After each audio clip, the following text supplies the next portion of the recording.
International competition has long been the standard of professional kickboxing, but it's typically associated with rules allowing for kicks below the waist. By comparison, full-contact karate is often regarded as a very limited sport, and consequently, with few exceptions, its stars haven't been regarded with the same universal acclaim as those who excelled in freestyle or K1 rules.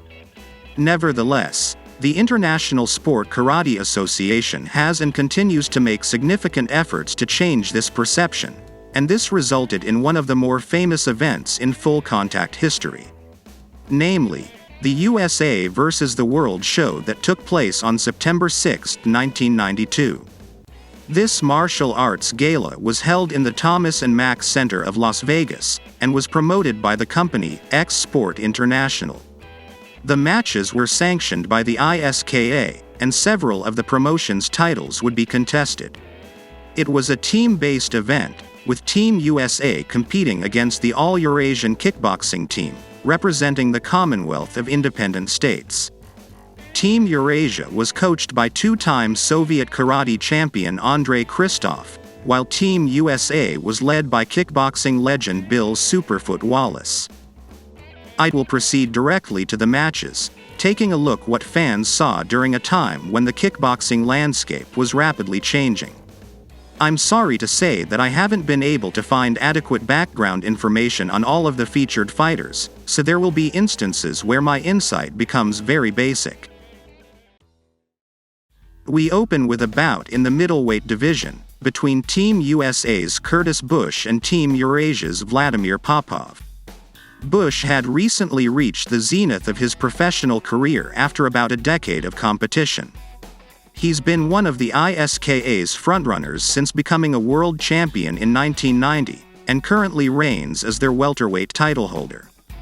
With a record of 38-5-2, and with notable victories over Cliff Thomas and Richard Hill, he's definitely one of the best in his division. His opponent comes in with less professional experience but with no shortage of fire. As forewarned, I haven't been able to find any information on Vladimir Popov beyond what's presented in the footage, but he hails from Donetsk, in the Ukraine, boasts a 13-2 record, and is listed as a world heavyweight champion. He's about the same height as Bush, but noticeably more muscular. Round 1. Bush opens with sidekicks while Popov responds with roundhouses. He scores the first substantial punches by catching his opponent off guard with hard straights. He very nearly lands an illegal elbow strike at close range, and sinks a hook to the body and the head after blocking Bush's spinning back kick. A second kick catches Popov on the hip and sends him against the ropes, but the Ukrainian is unfazed. A right overhand connects with Bush's head, right before the bell rings. Round 2. Bush's accuracy improves significantly. He sinks a sidekick to Popov's midsection in the corner, finally lands the spinning back kick against his opponent's abs, and then finds the same target with another kick. However, Popov comes back with a series of hard hooks that breach Bush's defenses. A 1-2 combo staggers the American, who goes down after Popov dodges a sidekick and throws an unprotected hook to Bush's head. Curtis nearly falls over the bottom rope as he gets to his feet, causing the referee to end the match. Vladimir Popov wins via stoppage, earning the initial point of the night for Team Eurasia. The outcome would have been seen as something of an upset, for the unknown foreigner to so easily handle the champion. It served as a warning for the rest of Team USA, who may not have expected any of their opponents to be such skilled tacticians. After all, America had led the way in above-the-waist competition, so Popov dominating the welterweight champ let Bush's teammates know that their own victories were far from guaranteed. Team USA sends out one of their strongest contenders for the second match in the light heavyweight division. It's Marek Piotrowski versus Sergei Parkomienko. The Polish-born Piotrowski was already a dominant world champ in the amateur division during the late 80s, but he became a force to be reckoned with after moving to Chicago to commence his professional career. With a knockout-laden record of 15-1, he'd already become a world champion and claimed upset victories over Rick Rufus and Don Wilson within 13 months of his debut.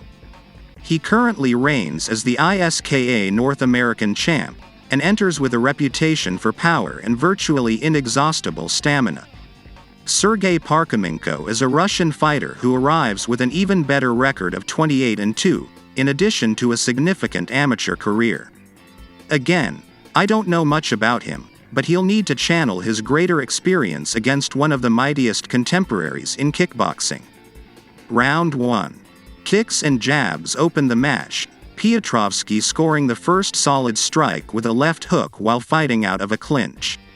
A straight left breaches Parkomienko's defenses as he attempts a front kick, but he retaliates with a hard right. A punching exchange favors the Russian, but a countering left hook sees him pushed against the ropes, where Marek unloads. Parkomienko sinks to the canvas after a left hook to the liver, and after he regains his feet, Piotrowski targets the same area with punches and kicks. Sergei goes down once more before the bell rings, ending the first round with a huge advantage for the Polish boxer. Round 2. Parkomienko lands some jabs to the head, but his opponent is unaffected. Piotrowski maintains the previous round's pressure, still zeroing in on the liver with hooks and roundhouse kicks. Parkomienko seems to throw a knee out of desperation as he's pummeled against the ropes, but the referee lets it slide. A spinning kick is blocked but delivered with such force that it unbalances the Russian. Parkomienko defends himself with his elbow consistently over his side, and while it helps him weather Piotrowski's onslaught, he manages no effective offense throughout the round. He has no opportunity to make a comeback, as Parkomienko chooses not to answer the bell for round 3. Marek Piotrowski wins via TKO and places a point on the board for his team.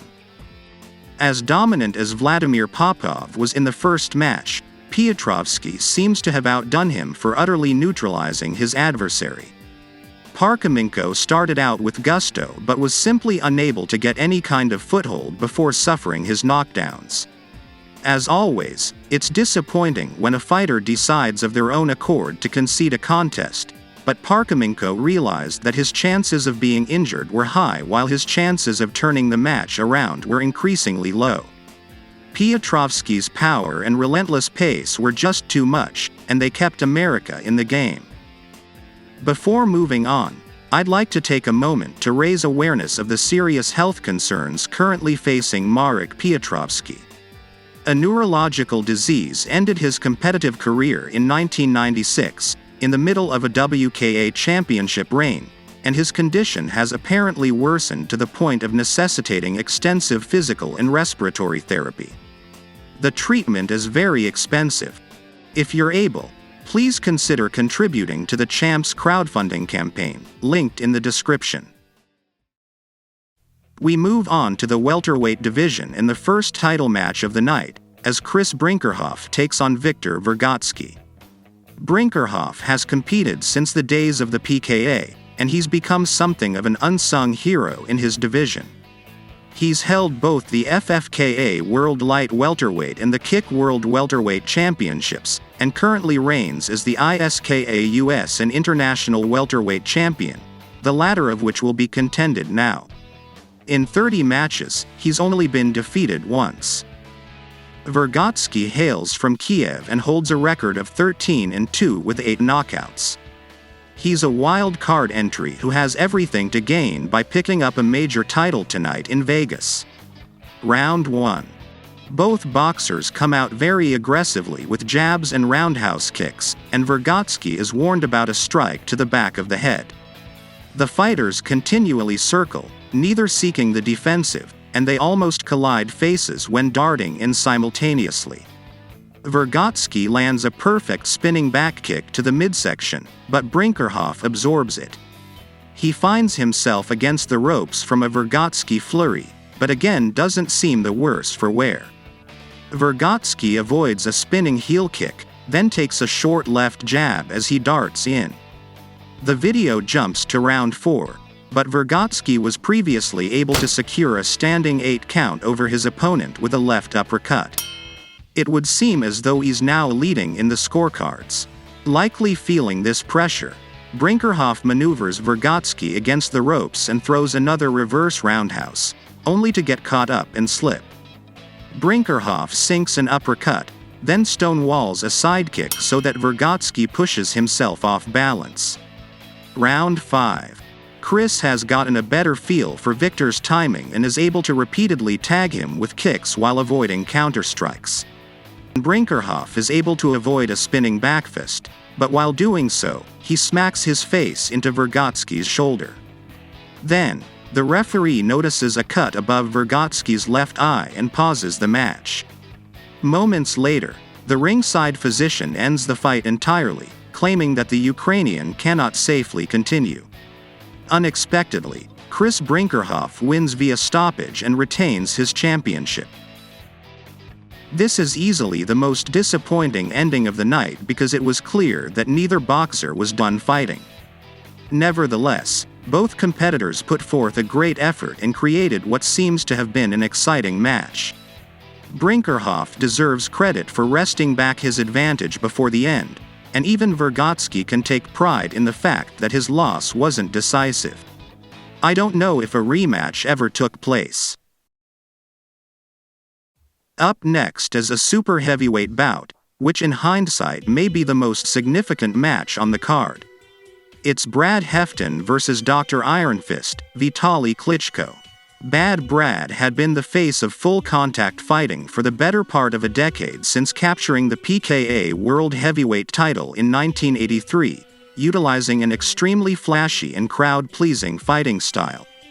Even his high-profile loss of the belt in '86 hadn't done much to diminish his stardom, as he soon claimed the ISKA World Super Heavyweight crown. He's held the belt for over 4 years and puts it on the line tonight, backed by an imposing record of 63-2. It would seem as though Hefton had all the advantage in the world, but we know that he was in fact about to face one of the single most important opponents of his entire career. At this time, Vitali Klitschko was just an amateur boxer from the Ukraine who also dabbled in martial arts, but it's impossible to talk about Klitschko without acknowledging what lay ahead of him as one of the most famous and dominant professional fighters of the new millennium. During this night in 1992, he hadn't even begun to scratch the surface of his superstar status, but let's see if that changed in this match. Round 1. Kicks are exchanged as the fighters feel each other out, with the 6'7" Klitschko demonstrating a significant reach advantage over the champion. Neither boxer lands anything significant, with Hefton covering up against a big overhand right and Klitschko blocking a left roundhouse kick before making Brad do the same. Round 2. Hefton comes out with a sidekick, and the fighters throw more serious strikes before Brad tries a hard straight. Klitschko pushes Hefton against the ropes with a front kick, then with a sidekick. Hefton throws a right straight but takes a countering kick on the arm. He finds himself on the defensive against the ropes before the round ends. At this time, I need to point out that Hefton reportedly suffered a broken arm during this match. I don't know exactly when or which limb was affected, but it's very likely that Klitschko's kick to Brad's right arm was the damaging blow. We'll see how it affects him for the remaining fight. Round 3. Klitschko comes in with a roundhouse and Hefton attempts to cut in with a right to the ribs. More dueling kicks are exchanged, with Klitschko's height and reach working to his advantage and leading to Hefton being maneuvered into the corner. He covers up defensively to a degree never before seen from the dominant champion, convincing me that he's definitely suffered an injury. He tries to come back with another right straight, but Vitali avoids it and directs a flurry of hard strikes to his opponent's head. Brad is visibly apprehensive, allowing Klitschko to pick his strikes and unload against the ropes. Moments later, the champ is back in the corner, and he catches a stinging left roundhouse to the cheek. Hefton attempts a spinning backfist, but it merely glances and Klitschko retaliates with uppercuts, a hook and a roundhouse kick. Numerous strikes to the head connect, Hefton not being able to do more than cover up and wait for his opponent to stop hitting him. It's safe to say that no one's ever seen Brad Hefton so helpless before. He's still throwing strikes, but is rendered incapable of counter-fighting once Klitschko goes on the offensive. The Ukrainian has thoroughly established dominance, and it's difficult to imagine a way that Bad Brad could still pull the match out of the fire. The action skips ahead to the final round. Somehow, Hefton is still in the fight, trying to land hits, but his right hand is looking particularly weak. He sinks a spinning back kick to the challenger's midsection, showing that he still has some vigor in him, but Klitschko absorbs it well and pushes Hefton back into the corner. He's against the ropes moments later, a blocked roundhouse kick placing the champion on the defensive yet again. Klitschko penetrates his defenses with a 1-2 combination. Hefton takes a left hook to the face as he tries to kick, then comes in once more, only to be countered with Vitali's hard combos. Referee J.T. Will, who's officiated Hefton's fights for over a decade, no doubt realizes that there's something seriously wrong with the champ, but Brad masks the nature of his injury so well that there's insufficient reason to call a stoppage. There's a brief moment of hope as the title holder causes a slip, but he can't build any sort of momentum. The match ends in some confusion, with Klitschko's cornerman preemptively ascending the ring apron, but once the bell finally rings, the outcome is hardly in question. A unanimous decision is delivered, with the judges turning in blowout verdicts in the challenger's favor, all three having Dr. Iron Fist leading by at least 10.5 points. Vitali Klitschko wins the match and is the new ISKA World Super Heavyweight Champion. This bout constitutes a unique passing of the torch. It effectively retired Hefton, his injury keeping him away from competition for several years before one final match later that decade. He'd spent at least 8 years of his career as a fighting champion, and had been named the undisputed world titleist at least once during the height of his fame. It would have been interesting to see the match play out sans the injury, but at age 32, it's safe to say that Bad Brad was no longer the baddest man in the ring. Klitschko, the fighter best known for his boxing exploits, earned the first world title of his career in classic kickboxing. I believe the only thing keeping him from being recognized as something of a martial arts legend is the relative lack of footage from his kick fighting career, given that he became world kickboxing champion at least once more and amassed a significant record of 34-2. He'd move on to pro boxing by 1996, and this is the realm wherein he'd cement his legend, with a 45-2 record and at least 4 major world title reigns. At the time of this posting, he's ranked by BoxRec as the 17th greatest heavyweight of all time. Beyond the ring, he served as mayor of Kiev since 2014, and is widely recognized as a symbol of resistance during the Russian invasion of Ukraine. With the scoreboard even, the night's main event serves as the tiebreaker, with the teams sending out their top players to secure the glory. Team Eurasia puts forth Alexei Nachaev, and Team USA sends out Troy Dorsey. Nachaev is another unsung hero of his era, as a future 4-time world champion with a dominant reputation. He arrives as the European featherweight champ, and was originally scheduled to fight Dorsey back in January in his hometown of Kiev. Backed by his reputation for great speed and stamina, there's no intimidation in his eyes as he faces down his opponent. The same can be said for the current ISKA World Featherweight Champion, who's putting his title on the line for his grand return to kickboxing. While Dorsey already enjoyed significant fame as one of the single most dominant martial artists of the era, he'd recently set himself apart from all other competitors by becoming the first fighter to have won major world titles in both kickboxing and pro boxing. Though his 1991 reign as the IBF World Featherweight title holder was brief, his accomplishment broke a long-standing barrier and managed to bridge the gap between these two sports. He'd never been higher in his career than when he arrived in Las Vegas to represent America. Round 1.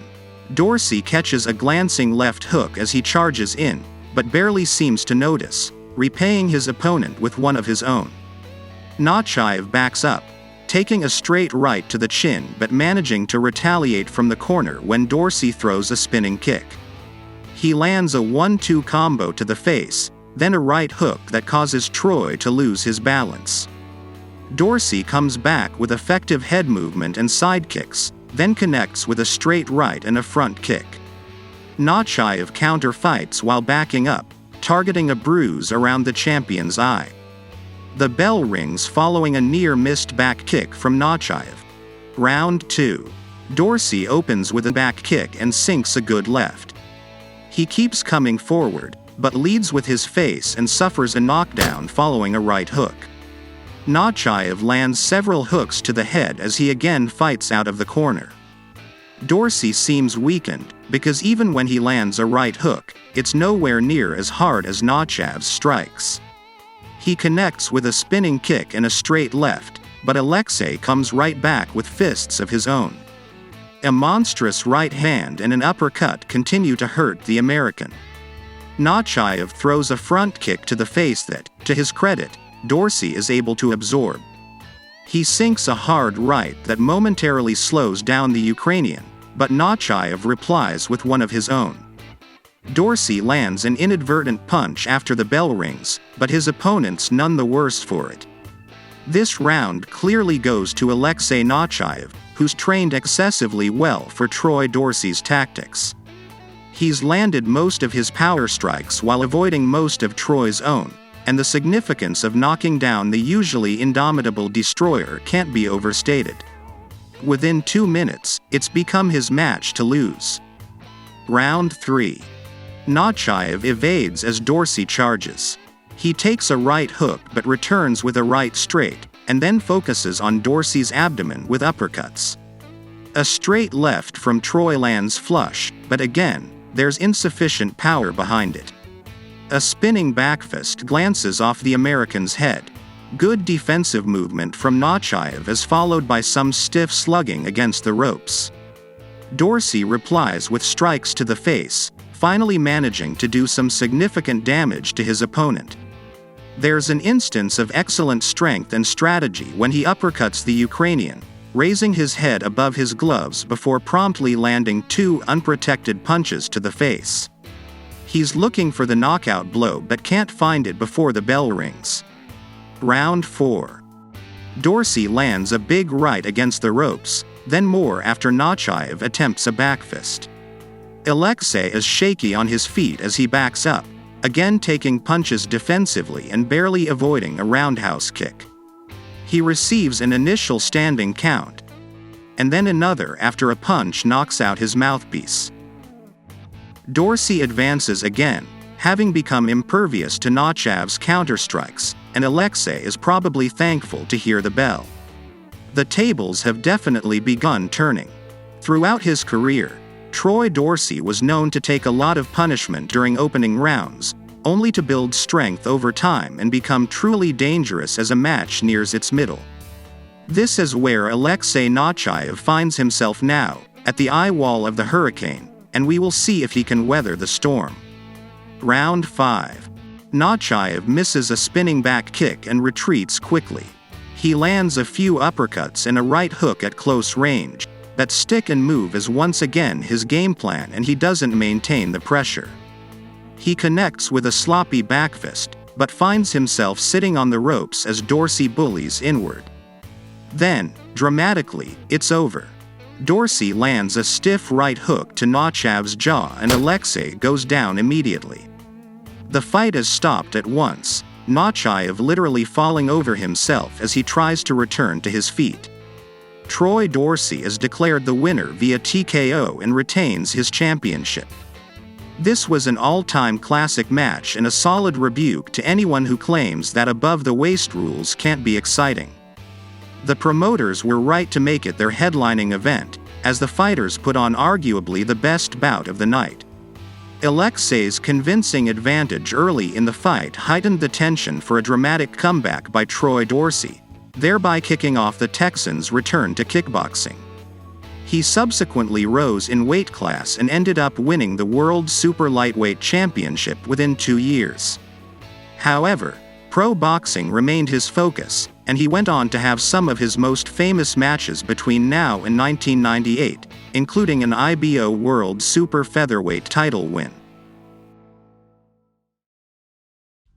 The final score of USA versus the world is 3-2 in America's favor, making the US team the victor.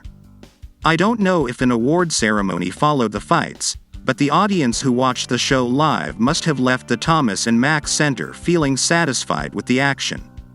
Though not every match was as competitive as we would like and not all ended decisively, it was an undeniably exciting show, maybe more so than it had any right to be. Full contact karate was enjoying its last years of popularity in North America, as its biggest stars were nearing retirement and promising new fighters would either gain stardom elsewhere or abandon the sport altogether. Gala shows like the one I've covered here have long since become a rarity, as the ISKA and other purveyors of the art await the arrival of the next Troy Dorsey, Brad Hefton or Marek Piotrowski. But none of that stopped USA versus the world from delivering a thrilling night of skill and action, and fans of the era definitely ought to check out these matches in their entirety.